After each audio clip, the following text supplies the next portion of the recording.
Art was always my passion, and that was what I wanted to do in school.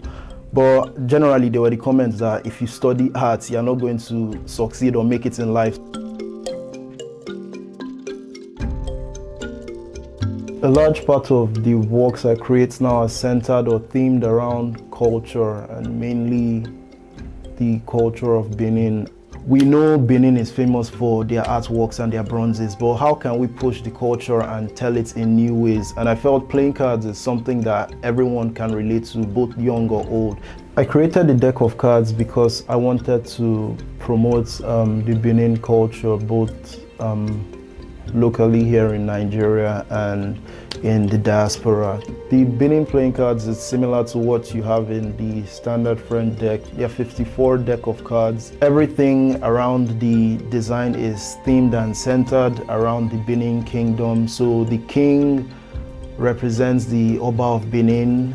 The queen represents the queen mother, Queen Idia, from the famous Festac 77 mask, and the jack in my design represents the Iyase of Benin. Back then, he was the general commander of the Benin army. For the aces, you have like different symbols relating to the Benin kingdom with short descriptions to better inform the audience or people who get curious about what these things might mean. So everything is themed around Benin kingdom and their artworks.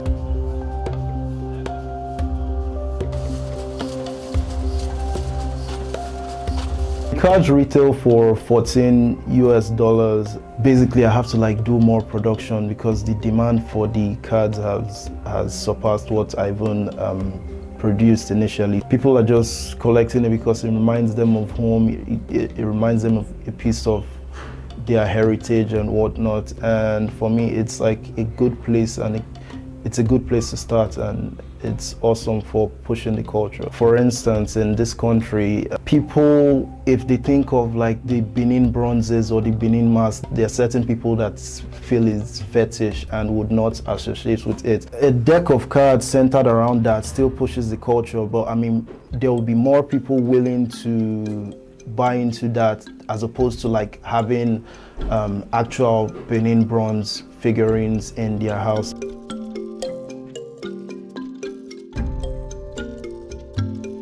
I think it's important for artists now to keep the culture and heritage alive.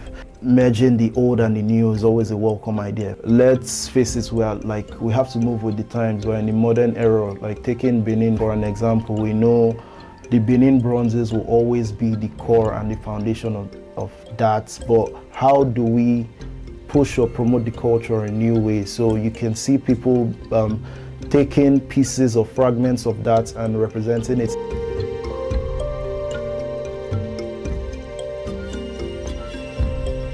I think it's very unfortunate and sad seeing that people in Nigeria cannot access or see these physical Benin bronzes, and they have to travel all the other way.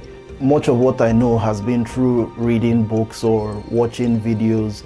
I feel they should be brought back to where they belong and accessible to people here who want to see or build up on what their forefathers or ancestors have done. For me, reading up on these oral traditions or looking at these pieces that these old masters of the Benin guilds have cast, I try to reinterpret or tell the stories in my own way, ways that make sense to me. So it's more of like bridging a visual gap.